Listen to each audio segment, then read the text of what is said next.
할렐루야. 예수 그리스도 이름으로 하나님 말씀 증거하겠습니다. 우리 다 같이 하나님 말씀 잠언 4장 10절부터 19절까지 말씀을 다 같이 찾겠습니다.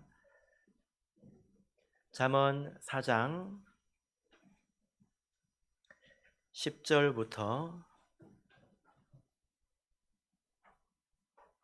19절까지 말씀을 저와 여러분이 한 절씩 교독하겠습니다. 10절 내 아들아 들으라 내 말을 받으라 그리하면 내 생명의 해가 길리라.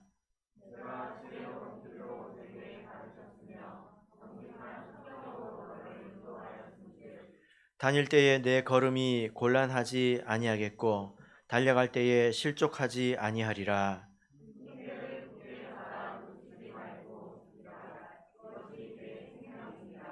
사특한 자의 첩경에 들어가지 말며 악인의 길로 다니지 말지어다.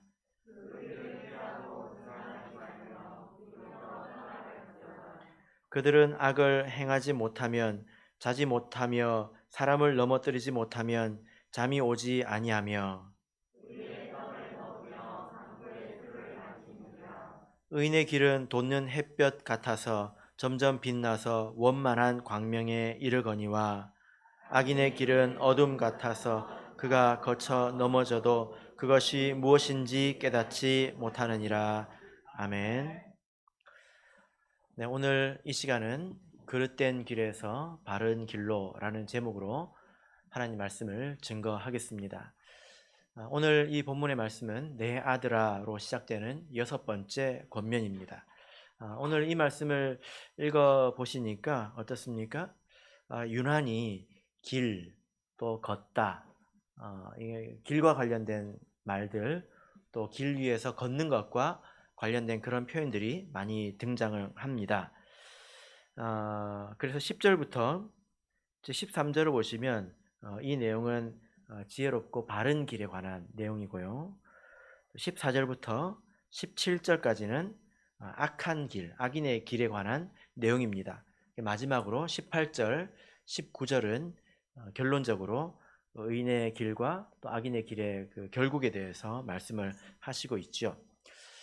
우리 사람들이 보통 우리 인생을 길에 빗대어서 표현을 합니다. 그래서 평생 직업 군인으로 산 사람은 자기 인생을 뭐라고 표현하면 좋을까요? 나는 평생 군인의 길을 걸었다. 이렇게 표현을 하지 않습니까? 저는 직업 군인이었어요. 이 말하고 저는 평생 군인의 길을 걸었습니다. 이 말하고 좀 다르게 들리죠? 예, 어떻게 들립니까? 좀 근사하게 들립니까? 예, 좀 어울리지 않습니까? 이렇게 길로 표현하는 것이. 예, 이것은 다만 근사하게 보이기 위해서 표현한 것이 아니라 그 길에는 목적지가 있기 때문에 그 길이 무엇을 향하는 것인가, 또 그 길은 아스팔트 길도 있지만 비포장 도로도 있지 않습니까? 그런 것처럼 그 길의 성격이 어떠했는지를 표현하기 때문에 우리 인생을 길로 표현하는 것은 참 어울리는 표현이다. 그렇게 볼 수가 있습니다. 자, 우리 마태복음 3장을 보겠습니다. 마태복음 3장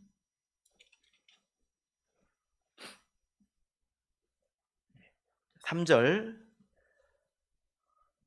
읽겠습니다. 마태복음 3장 3절 읽겠습니다. 시작. 저는 선지자 이사야로 말씀하신 자라 일렀을 때 광야에 외치는 자의 소리가 있어 가로되 너희는 주의 길을 예비하라 그의 첩경을 평탄케 하라 하였느니라. 예. 자, 여기 보니까 주의 길이 나옵니다. 이것은 바로 우리 주 예수님께서 가신 길을 말하지 않습니까? 그런데 이 세례 요한은 주의 길을 예비하는 그런 사명이 있었는데요. 여기서 그러면 세례 요한의 사명은 뭘까요? 주님께서 걸으신 그 길을 평탄화 작업하는 그런 사명이었겠습니까? 여기서 말하는 길도 그런 진짜 길을 말하는 것이 아니라 이것은 비유적인 표현이죠. 바로 십자가의 길을 주의 길이라고 표현한 것입니다. 그래서 예수님께서는 이 주의 길, 그 십자가의 길을 걸으셨는데 십자가를 지심을 통해서 사람들을 구원하시는 그 목표를 이루실 때까지 그 목표를 향해서 걸으셨다는 것입니다. 길은 반드시 어딘가를 향하지 않습니까? 예수님께서 그 길을 향해 가셨다는 것이고 그 길은 아주 험난했다는 것을 표현하고 있지 않습니까?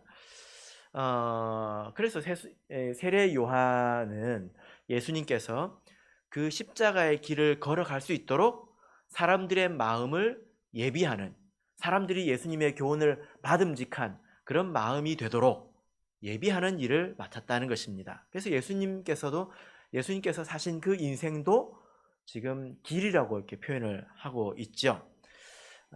이 예수님께서 우리에게 걸으라고 하신 길이 있죠? 어떤 길입니까? 세상에는 두 길이 있네. 이러면 나와야 되는 거 아닙니까? 예? 바로 생명으로 인도하는 좁은 길이죠. 그죠? 이것은 우리가 항상 좁은 골목으로만 다니라는 것이 아니라 그것은 생명으로 인도하는 목적지가 있다는 것이고, 근데 그 길은 험하다는 것입니다. 그래서 우리 인생을 이렇게 길이라고 이렇게 표현을 했는데, 우리가 산다고 하는 것은 어떤 목적을 향해 끊임없이 움직이고 있다는 것입니다. 우리가 평생 이 청주에 산다고 하더라도 우리의 인생은 항상 끊임없이 어떤 목적을 향해서 움직이고 있는 것이다. 그래서 길이라고 하는 것이다. 이것을 우리가 생각해야 합니다. 그래서 예수님께서 이런 말씀을 하신 적이 있는데요. 어떤 사람이 예수님의 질문에 아주 대답을 잘했습니다. 그러니까 예수님께서 뭐라고 대답하셨을까요? 네가 하나님 나라에서 멀지 않도다. 이렇게 얘기했습니다. 여러 사람이 있는데 너는 하나님 나라에서 멀지 않다. 이렇게 말씀을 하셨죠. 그죠? 그러니까 이게 무슨 말입니까? 우리가 다 같이 한 곳에 있지만 어떤 사람은 그 길을 많이 걸어서 하나님 나라에 이제 가까이 온 사람들이 있는 반면에 이제 우리 이런 아이들은 이제 그 길 초입에 들어선 사람들 아니겠습니까? 그죠? 그렇습니다. 자, 그래서 우리 인생은 길입니다. 그러면 여러분들은 지금 어떤 길을 걷고 계십니까? 여러분들은 무엇을 향해서 살아가고 계십니까? 나중에 여러분께서 자서전을 쓰신다면 혹시나 자서전을 쓰신다면 나는 어떤 길을 걸었다 그렇게 말씀을 하시겠습니까? 이 질문을 주의 깊게 한번 들어보시길 바랍니다. 지금 저는 여러분들이 무엇을 믿는지 물어본 게 아닙니다. 여러분들께서 어떤 길을 걸어야 된다고 믿느냐 이걸 물어본 게 아니라 어떤 길을 걷고 있냐고 여쭤보았습니다. 아마 여기 계신 여러분들께서는 우리가 다 천국 소망을 가지고 그 길을 걸어야 된다, 좁은 길을 걸어야 된다라고 믿으실 것입니다.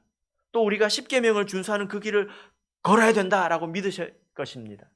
사랑의 길을 걸어야 되고 용서의 길을 걸어야 된다, 이것을 믿으실 것입니다. 그런데 그것은 여러분들이 믿는 것이고 실제로 내 발은 어떤 길 위에 놓여 있느냐, 어떤 길 위에 내가 걷고 있느냐, 이것을 제가 여쭤본 것입니다. 이런 생각을 가지고 우리 오늘 본문의 말씀으로 다시 한번 돌아가 보겠습니다. 본문 4장 10절에서 13절 말씀을 다시 읽어보겠습니다. 잠언 4장 10절에서 13절 같이 읽겠습니다. 시작. 내 아들아 들으라, 내 말을 받으라. 그리하면 내 생명의 해가 길리라. 내가 지혜로운 길로 내게 가르쳤으며 정직한 첩경으로 너를 인도하였은즉 다닐 때에 내 걸음이 곤란하지 아니하겠고 달려갈 때에 실족하지 아니하리라. 훈계를 굳게 잡아 놓치지 말고 지키라. 이것이 내 생명이니라. 그래서 10절부터 13절은 바른 길에 관한 내용이죠. 그래서 10절에 내 생명의 해가 길리라, 그리고 13절에 이것이 내 생명이니라. 생명에서 시작해서 생명으로 끝납니다. 이것을 국어에서는 뭐라고 그러죠? 수미상관이라고 하죠. 그죠? 그래서 아주 균형이 있습니다. 괄호를 쳐놓은 것 같죠? 생명의 괄호가 딱 쳐져 있는 것 같습니다. 그 안에 지혜로운 길이 있습니다.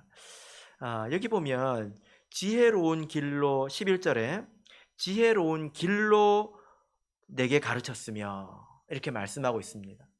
이것은 지혜를 가르쳤다라고 표현한 것과는 좀 다르죠. 지혜를 가르친 것이 아니라 지혜로운 길로 가르쳤다는 것입니다. 이것은 그 길을 지시하신 것이고 그 길을 걸으라고 하신 것입니다. 이렇게 그 길을 가르친 것뿐만이 아니라 11절 후반 부분을 보면 정직한 첩경으로 너를 인도하였은즉, 첩경이라는 말도 곧 그 길이라는 뜻입니다. 그냥 소로라는 뜻이죠. 그 길로 어떻게 했다고요? 직접 인도하셨다는 거예요. 이것은 손을 잡고 거기까지 이끌어 두셨다는 것입니다. 이끌어 주셨다는 거죠. 그러니까 여기서 정직하고 바른 길, 옳은 길로 가르쳐 주실 뿐만이 아니라 직접 이끌어 주셨다고 이야기를 하고 있습니다. 여러분, 우리가 바른 것을 알고 믿는 것이 참 중요합니다. 참 중요하죠. 제가 성경 공부를 이제 많이 인도를 하면서 느끼는 건데요. 특히 그 우리 교회 찾아오시는 구도자들, 이런 분들을 이렇게 교육을 하면서 많이 느끼는 게 뭐냐면, 가르치는 그대로 바르게 받아들여지고 바르게 이해되는 것이 굉장히 큰 은혜라는 것입니다. 왜냐하면 때로 제가 이것은 이렇다라고 이야기를 최선을 다해서 가르쳤는데 피드백을 받아보면 이것은 그것이다. 그래서 그 이야기를 들어보면 도대체 어떻게 생각이 그렇게 갈까? 제가 이해가 안 되는 경우가 많습니다. 왜 생각이 저리로 갔을까? 아라고 하면 아라고 들어야 되는데 혼자 머릿속에서는 어라고 울리고 있는 거예요. 그래서 제가 예수님의 말씀을 떠올리는데, 그게 뭐냐면 예수님께서 많은 비유로 말씀으로 가르치고 나신 후에 예수님께서 이렇게 하나님께 기도하십니다. 아버지여, 이것을 지혜롭고 슬기 있는 자들에게는 숨기시고 어린 아이들에게는 나타내심을 감사하나이다. 그래서 있는 그대로, 바른 그대로 이상한 잡생각이 끼어들지 않고 있는 그대로 받아들이는 것이 참 은혜구나라는 것을 제가 많이 느낍니다. 우리 성도의 경우에 또 그럴 수 있죠. 그죠? 하나님 말씀을 각색하고 자기 나름대로 있는 그대로 이해하는 것이 아니라 나름대로 이해하는 경우도 있습니다. 그건 사실 불행이죠. 이것이 은혜이지만, 바른 것을 깨닫는 것이 은혜이지만, 그런데 바른 것을 아는 것이 전부입니까? 이것을 아는 것은 행하기 위해서 아는 것이지 않습니까? 우리가 겸손하게 살아야 된다. 이걸 알지요. 그죠? 근데 그것을 아는 것이 전부입니까? 세상 욕심을 버리고 살아야 된다. 말씀과 기도 생활을 해야 된다. 복음을 전파해야 된다. 우리가 낮아져야 된다. 이것을 분명히 알아야 합니다. 그런데 아는 게 전부는 아니지 않습니까? 우리가 그것을 알고 그것이 지혜로운 길이라는 것을 알지만 실제 내 말과 내 행동, 내 삶의 길은 시기, 질투, 분노, 앙심, 탐욕, 증오, 후회, 이런 길을 걸어가기도 하더라는 것입니다. 그래서 때로 우리가 이렇게 생각을 해보면 내 믿음과 내 지식과 내 삶의 거리가 굉장히 멀 때가 있다는 것을 알게 됩니다. 그런데요, 내가 그것을 믿고 있기 때문에 나는 지키고 있다, 그렇게 생각을 하기도 하는 것입니다.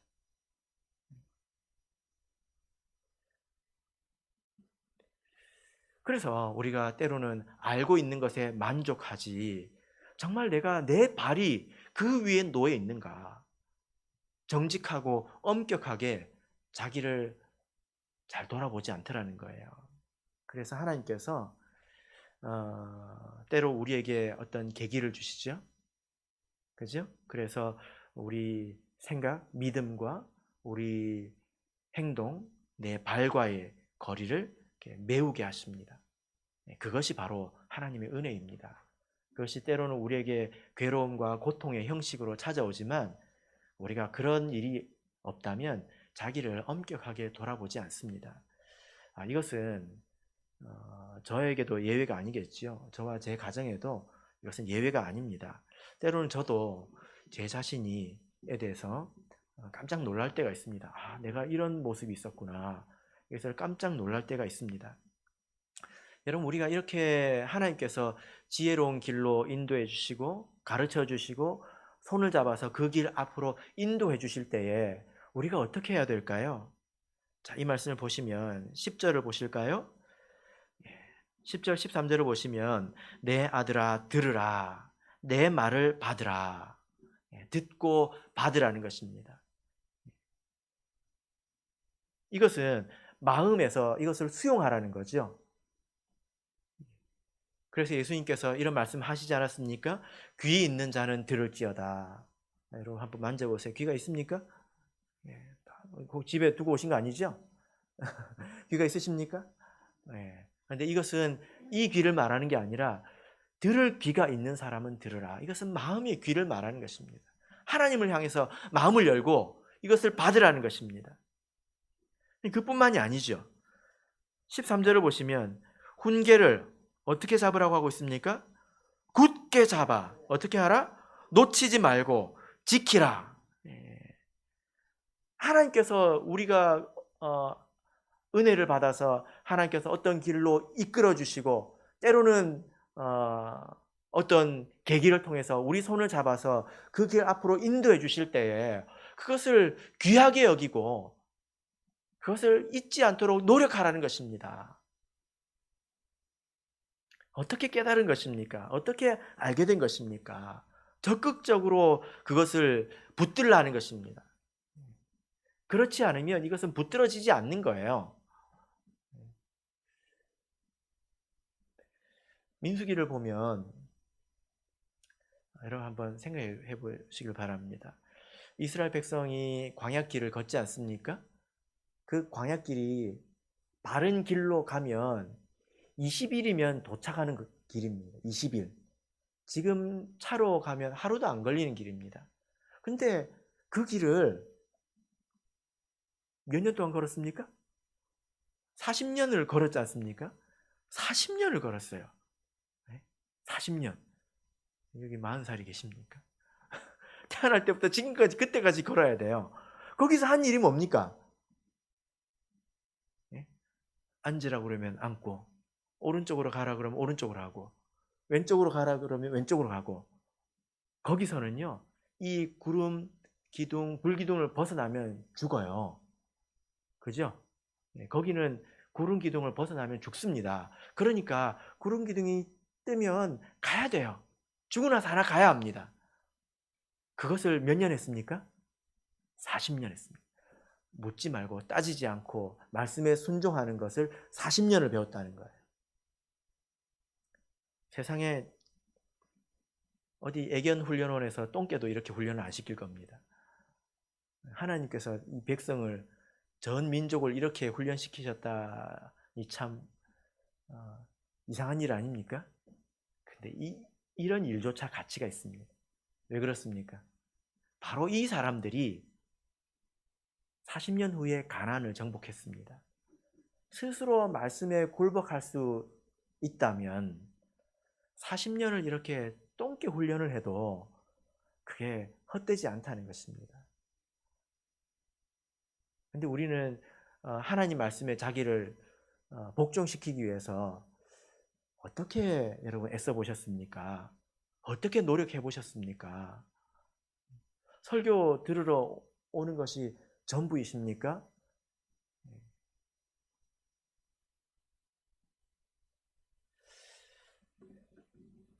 그렇게 우리가 살게 될 때에 자 12절 보시면 다닐 때에 내 걸음이 곤란하지 아니하겠고 달려갈 때에 실족하지 아니하리라.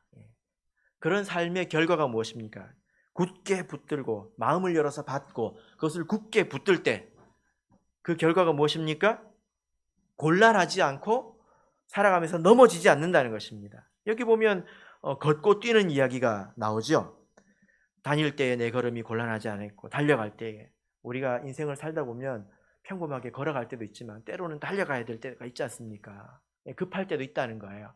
이럴 때 저럴 때 우리가 어려움을 당하지 않는다, 실패를 경험하지 않는다라는 말씀입니다. 여러분 어떠십니까? 인생을 잘 살 자신이 있으십니까? 살아보니 어떻습니까? 인생은 잘 살기가 어렵죠. 여러분들이 열심히 노력하면서 살았습니다. 그러나 열심히 노력해서 산 결과가 이거라면 차라리 하나님 말씀에 순종하지 그랬나? 이런 생각이 들지 않나요? 네? 안 그렇습니까? 내 생각 가지고 막 이렇게 저렇게 이게 중요하다 저게 중요하다 막 살 것이 아니라 그냥 하나님 말씀에 순종하고 살 걸 그랬나? 그런 생각이 들지 않습니까? 그럼 지금부터 그렇게 사십시오. 그리고 아이들에게 그것을 가르치십시오. 지금도 내 생각 이런 거 다 내려놓고 그냥 죽었다 생각하고 하나님 말씀에 순종하고, 하나님 그냥 말씀만 하십시오. 내가 그냥 그대로 살겠습니다. 그렇게 살아보십시오. 그것이 실패가 없는 인생이다 라는 것입니다. 그것이 그리고 생명이 된다. 생명의 해가 길다. 이것이 내 생명이다. 이렇게 말씀하고 있지 않습니까? 그러므로 우리가 신앙생활을 생각, 머리, 입만 가지고 하려고 해서는 안 됩니다. 뭐가 중요합니까? 말이 중요합니다. 입은 겸손하게, 발은 진실하게. 자, 이제 14절에서 17절 읽겠습니다. 14절에서 17절 자, 같이 읽겠습니다. 시작.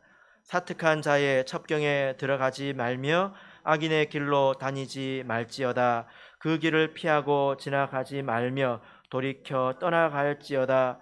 그들은 악을 행하지 못하면 자지 못하며 사람을 넘어뜨리지 못하면 잠이 오지 아니하며 불의의 떡을 먹으며 강포의 술을 마심이니라. 예. 자, 이제 두 번째 단락에 그릇된 길에 대해서 말씀을 하고 있는데, 그릇된 길을 걷지 마라, 잘못된 길로 가지 마라, 이렇게 권면을 하고 있습니다. 그런데 이 말씀을 보면 6개의 명령을 쉴 새 없이 쏟아내는 것을 볼 수가 있는데요. 그래서 14절을 보면 사특한 자의 첩경에 들어가지 말라, 그 길로 다니지 말라, 그 길을 피하라, 지나가지 마라, 돌이키라, 떠나가라, 이렇게 이 6번의 명령어를 쉴 새 없이 이야기를 하고 있는데, 여러분 이것을 보면 하나님의 마음이 느껴집니다. 하나님의 백성이 그 길을 걸어갈 때 하나님의 그 다급한 마음, 안 돼, 그 길 가지 마, 안 돼, 떠나, 피해야 돼, 이 말씀을 막 쏟아내는 그런 하나님의 마음이 담긴 듯 합니다. 제가 이렇게 신방을 가거나 상담을 해보면 보통 이제 어떤 어려움이 있거나 문제가 있어서 이야기를 하지 않습니까? 그런 경우에 잘 안다고 이야기하는 분들이 종종 있습니다. 잘 압니다. 다 압니다. 그런데 내가 어쩔 수 있습니까? 지금 이 상황에서. 이제 그리고 더 듣지 않는 경우가 많지요. 그래서 우리가 이 그릇된 길, 또 사특한 자의 길을 생각할 때 중요한 것은 처음부터 들어가지 않는 것입니다. 성경을 보면 죄를 범하지 말라라는 말씀이 있지만 그 이전에 죄를 피하라는 말씀이 있습니다. 여기도 보면 피하라는 말씀이 있죠? 그죠? 그 길을 피하라. 이것은 도망치라는 것입니다. 신약 성경에도 그런 말씀이 있는데요. 고린도전서 6장을 보겠습니다. 고린도전서 6장 18절.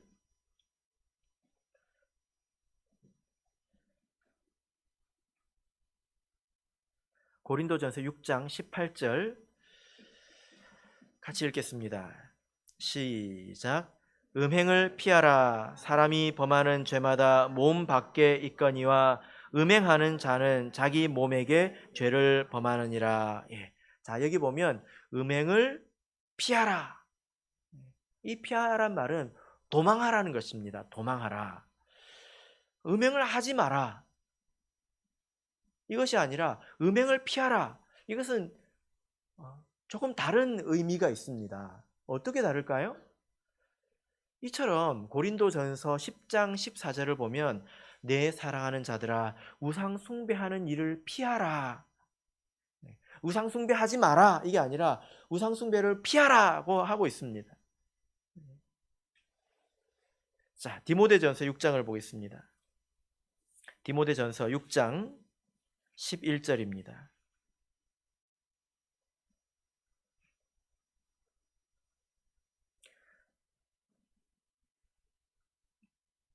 디모데전서 6장 11절 읽겠습니다. 시작. 오직 너 하나님의 사람아 이것들을 피하고 의와 경건과 믿음과 사랑과 인내와 온유를 쫓으며. 예. 자, 이거 보니까 바울 사도가 디모데에게 너 하나님의 사람아 이것들을 피하라. 예. 그 무엇을 피하라고 하는 것입니까? 바로 위에 보면 나오죠. 예. 10절 보면 돈을 사랑함이 일만하게 뿌리가 되나니 이것을 사모하는 자들이 미혹을 받아 믿음에서 떠나 많은 근심으로 자기를 찔렀도다. 위에 보면 부하려 하는 것들, 이런 탐욕에 대해서 이야기를 하고 있는데 이것들 피하라고 하고 있습니다. 그러니까 우리가 죄를 범하지 말아야 되지만 죄를 피할 줄 알아야 합니다. 이게 무슨 말일까요? 피하다는 것은 도망하라는 것인데 그것에서 멀어지라는 것입니다. 여러분, 도망갈 때는 뭐가 제일 중요합니까? 몸에서? 머리가 중요합니까? 입이 중요합니까? 팔이 중요합니까? 발이 중요합니까? 발이 중요하죠. 그래서 도망은 발로 가는 거예요. 이것은 그런 환경 자체를 만들지 말라는 것입니다. 음행을 피하라고 하는 것은 그런 환경 자체에 가까이 가지 말라는 것입니다. 견물생심이라는 말 아십니까? 최근에 어떤 뉴스에 이런 기사가 났는데요. 어떤 그 도의원이라고 하면 그 사회 그 지도층이지 않습니까? 그죠? 네. 어떤 도의원이 그 현금 인출기에 갔다가 어떤 사람이 앞에 그 뽑아놓고 급한 일이 와가지고 돈 뽑아놓고 그냥 돈 올려두고 그냥 간 사람 있잖아요. 아마 요 중에도 이제 그런 분들이 있을 텐데. 근데 그분이 그걸 보고 가져간 거예요. 어떻게 됐을까요? 여러분, 절대로 가져가면 안 됩니다. 거기 CCTV 다 있거든요. 그래가지고 그 사람이 잡혔습니다. 그대로 두셔야 됩니다. 그러니까 그런 그 사회 지도층에 있는 사람도 견물생심이라고 물건을 보니까 마음이 생기더라는 거예요. 물건을 보니까 뭐가 생긴다고요? 마음이 생긴다. 그러면 물건을 보고 마음이 안 생기게 하면 되겠죠. 그게 어리석은 거예요. 어떻게 하면 됩니까? 물건을 안 보면 됩니다. 그게 피하는 거예요. 물건을 보고 마음이 생기지 않고 그 일을 행하지 않는 것, 이것이 죄를 짓지 않는 것이라면 죄를 피하는 것은 무엇입니까? 물건이 안 보이게 사는 것입니다. 환경에 관한 거죠. 그죠? 여러분, 이게 지혜입니다. 학생들이 스마트폰을 쓰는데요. 그것으로 이렇게 좋은 일을 별로 하지 않습니다. 근데 그게 자기 책상에 있으면 어떤 일이 생기겠습니까? 굳이 미혹거리를 그 앞에 두고 마음으로 이 절제력, 힘이라고 했잖아요. 힘을 계속 써가면서 그렇게 하는 것이 지혜로운 걸까요? 아니죠. 그죠? 다이어트 하는 사람이, 예? 다이어트 하는 사람이 자기 책상에다가 맛있는 그 치즈케이크를 딱 올려놓고 절제력 해가지고 힘을 쓰고 그렇게 사는 게 지혜롭습니까? 예? 집에서 그런 걸 없애야죠. 냉장고 열어보면 생수밖에 안 나와야죠. 그렇잖아요. 예. 그래서 내 마음을 믿지 말고 환경을 만들어 놓는 것이 지혜라는 것입니다. 자기 삶을 그렇게 만들어 놓고 거기 막 이제 그 절제하느라 힘쓰고 넘어져서 고통받고 그렇게 사는 모습이 별로 지혜 있는 모습이 아니라는 거예요.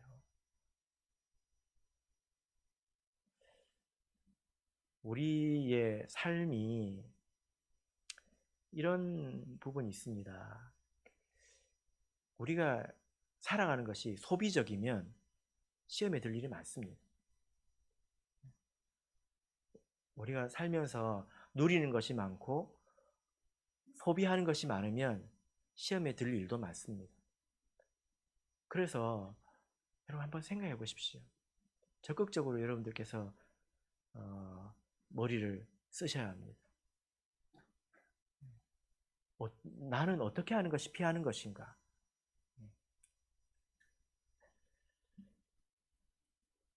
이렇게 피해야 될 이유를 이렇게 말씀을 하시는데요. 자, 본문의 말씀으로 잠언 4장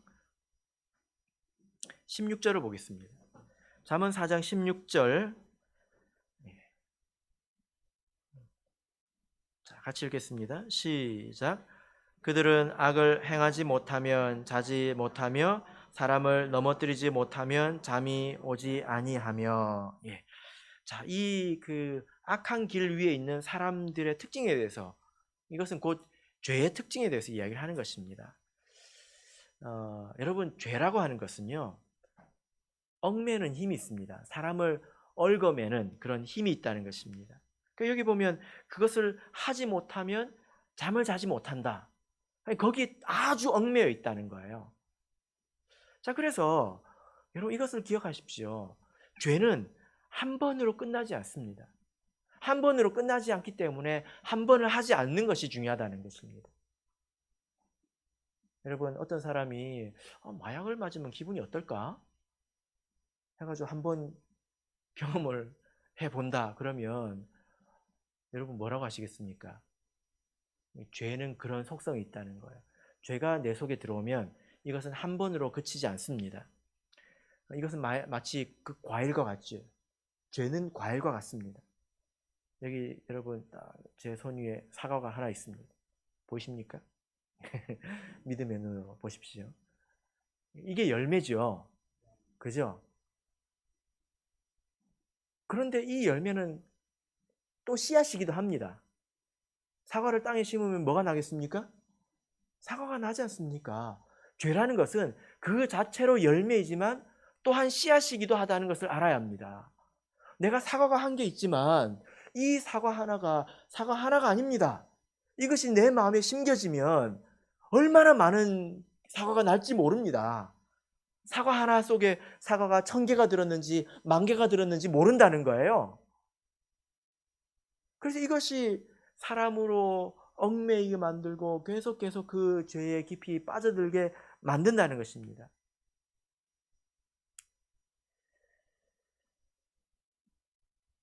이런 면에서 우리가 성령의 도우심이 필요하죠. 성령은 그런 점에서 우리를 자유하게 하십니다. 베드로후서 2장 20절을 보겠습니다. 베드로후서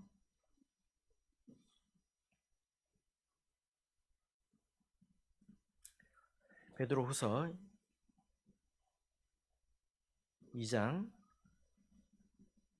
20절.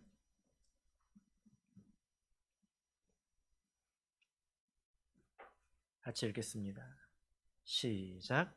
만일 저희가 우리 주 되신 구주 예수 그리스도를 알므로 세상의 더러움을 피한 후에 다시 그 중에 얽매이고 지면 그 나중 형편이 처음보다 더 심하리니. 예. 어떤 사람이 세상에 죄에 얽매여 있다가, 여러분 요즘 사람들 얼마나 세상에 안 믿는 사람들은 어떻게 사는지 여러분 아시지 않습니까? 근데 그것을 피해서 이 하나님 백성이 되었습니다. 참 쉽지 않은 일이죠. 근데 다시 거기에 얽매이고 거기에 지게 된다면 나중 형편은 더 심해진다는 겁니다. 세상 사람들보다 더 죄에 얽매이게 된다는 것입니다. 제가 여러 부류의 구도자들을 이렇게 만나는데요. 예수님께서 말씀하신 것처럼 사람의 마음은 참 다양하지 않습니까? 옥토 같은 사람도 있고 뿌리면 열매가 나는 사람도 있지만 길박 같은 사람도 있고 그러지 않습니까? 그런데 죄의 관점에서도 그렇습니다. 모든 사람이 다 세상에 있는 사람들은 다 죄인이죠. 그런데 죄에 많이 얽매인 사람이 있고요. 그래도 착하게 살아서 죄에 조금 얽매인 사람들이 있습니다. 근데 어떤 경우에는 죄 얼마나 많이 얽매여 있냐면 제가 어떤 생각이 드냐면요. 야, 저 사람은 죽기를 각오해야 믿음 안에 들어올 수 있겠다.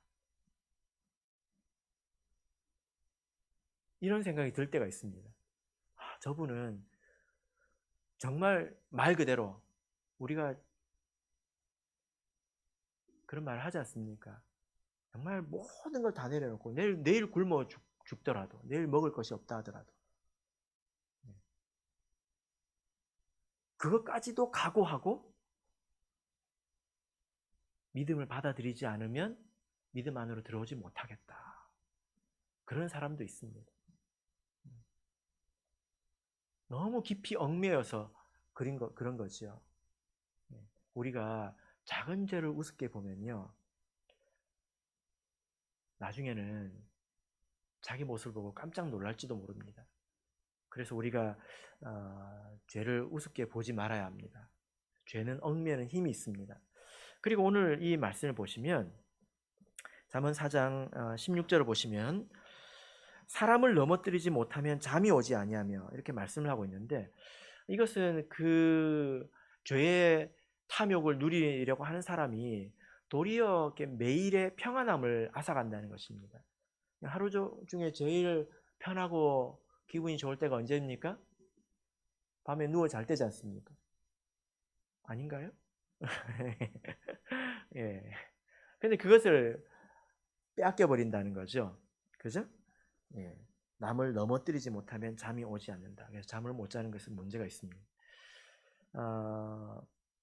우리가 하나님 안에 있으면 우리가 마음이 평안합니다. 예. 그래서 자기 본래의 일에 집중할 수 있습니다. 그 일이 무엇이든지 간에 자기 본래의 일에 집중할 수 있습니다. 그리고 그렇게 하루를 마칠 때는 감사와 평안이 있습니다. 내가 오늘 하루를 애썼기 때문에 감사하고 또 평안한 마음으로 하루를 마칠 수 있습니다. 그런 사람은 하루하루 성장하겠죠. 그죠? 다른 것에 힘을 빼앗기지 않고 오롯이 자기 일에 집중하면서 선명한 마음으로 살아가기 때문에 그런 사람은 결국 자기 인생에 있어서 굉장히 큰 유익을 얻습니다. 그리고 결국 그 사람이 다른 사람에게도 유익을 줄 수 있는 그런 사람이 되는 것입니다. 그런데요, 여러분. 죄에 얽매이면 어떻게 한번 내가 이렇게 해볼까? 어떻게 한번 내가 이렇게 해볼까? 해가지고 이 내면의 질서가 흐트러집니다. 아주 심각하게 흐트러집니다. 그래서 계속 움켜쥐는 인생을 사는데도 불안하고 우울하고 불평하고 불만족하고 그래서 매일의 평안을 빼앗겨 버립니다. 그러니 결국은 자기 본업에 집중을 하지 못합니다. 심지어 그가 성경을 읽어도요. 기도를 해도 예배를 드려도 안 드린 것과 같습니다. 마음이 많이 나눠져 있기 때문이죠. 그런 사람은 어떻게 되겠습니까? 자기 본래의 일에 충실하지 못합니다. 하루하루 기쁘지 않을 뿐더러 자기 본래 일에도 충실하지 못하고 자기에게 손해가 되겠죠? 결국에 그 사람은 남에게 기댈 수밖에 없는 사람이 된다는 거예요.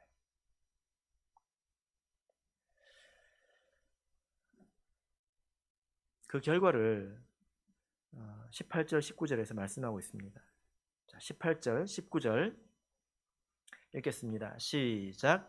의인의 길은 돋는 햇볕 같아서 점점 빛나서 원만한 광명에 이르거니와 악인의 길은 어둠 같아서 그가 거쳐 넘어져도 그것이 무엇인지 깨닫지 못하느니라. 예. 점점이라는 말에 참 우리가 눈길이 갑니다. 우리가 하루하루 평안하고 하루하루 분명한 인생을 살면요, 죄에 기웃거리지 않고 하루하루 분명하면 그 사람은 점점 나아집니다. 아침에 동이 틀 때는 해가 떴나 할 정도지 않습니까? 근데 점점 밝아가지고 정오는 어떻습니까? 하늘에서 해가 쨍쨍 빛나잖아요. 그런 삶을 점점 빛나고 점점 분명하고 점점 밝은 그런 인생을 살게 된다는 것입니다. 그런데 반면에 악인은 어떻습니까? 열심히 노력을 하는데 그의 길이 어둠 같아서 그가 거쳐 넘어지는 일이 생긴다는 것입니다. 어둠 중에 이렇게 가는 사람이 돌불이 탁 걸려 넘어졌는데 코가 깨졌어요. 한참 자빠져 있다가 일어나서 뒤를 돌아봅니다. 근데 내가 어느 돌뿌리에 걸려 넘어진지 모르는 거예요. 어떤 일입니까? 이렇게 마음이 나뉘어져 가지고 죄에 기웃기웃 거리면서 살다가 어느 날 어떤 일을 당하면 도대체 내가 왜 넘어졌는지 모른다는 것입니다. 아유, 뭐 인생 다 그런 거지. 살다 보면 그런 일도 있는 거지 하면서 그냥 그렇게 살아가는 거예요. 갈수록 어두워지는 것입니다. 우리가 들은 천국 그 간증 중에 좁은 길 그리고 넓은 길을 걸어가는 그런 간증이 있는데요. 그 간증 가운데 의미 있는 내용이 있습니다. 좁은 길은요, 들어갈 때 아주 좁대요. 아주 힘들대요.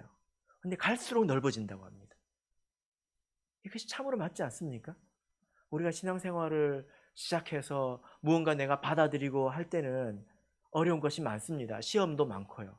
근데 우리가 거기서 믿음의 비밀을 체득하고 나면 그 길이 넓어집니다. 거리 평탄해집니다. 넓은 길은 어떨까요? 사람들이 많이 가지 않습니까? 그 간증 가운데 보면 나중에 점점 좁아집니다. 사람들이 많은데 좁아지니까 어떻게 되겠습니까? 여러분 서울 지하철 타보셨습니까? 서울 지하철 타면 출근 시간에 공중부양을 할 수 있대요. 사람 사이에 이렇게 찡겨가지고 그냥 이렇게 막 움직일 수 있답니다. 그렇게 공중부양 해가지고 지옥으로 떨어지는 거예요. 그 간증의 내용이 그렇습니다. 끼어가지고 앞을 보고도 도저히 등을 돌릴 수가 없는 상황에서 그냥 떨어지는 거예요. 그래서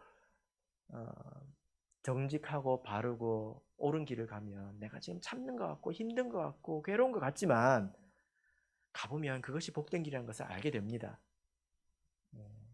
여기에도 우리가 같은 시간에 같은 자리에 있지만 천국에 가까운 분들이 있고 그리고 이제 시작하는 분들이 있지 않습니까? 천국에 가까운 분들은 이렇게 사는 게 참 좋은데 왜 저렇게 힘들게 생각할까? 그러실 거예요. 그럴 수 있습니다. 참으로 다행스럽고 감사한 것은 하나님께서 저와 여러분을 사랑하시는 겁니다. 그래서 상한 갈대를 꺾지 않으시지요. 꺼져가는 심지를 끄지 않으십니다. 내일 꺾여질 그런 갈대라도 하나님께서 기회를 주시고 인도해 주신다는 거예요. 그래서 우리가 지금까지 살아오면서 비록 연약했고 실수도 많고 부족함도 많았지만 오늘 우리가 이 말씀을 듣고 마음을 새롭게 한다면 하나님께서 인도해 주십니다. 그래서 오늘부터 우리가 새로 시작을 하면 된다는 것입니다. 시편 32편 8절 말씀 읽고 마치겠습니다.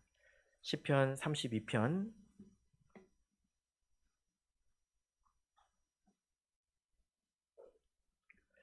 8절 읽겠습니다. 시작. 내가 너의 갈 길을 가르쳐 보이고 너를 주목하여 훈계하리로다. 이 말씀을 들을 때에 귀를 여시고 마음을 여시고 굳게 붙드시기를 예수 그리스도 이름으로 축복합니다.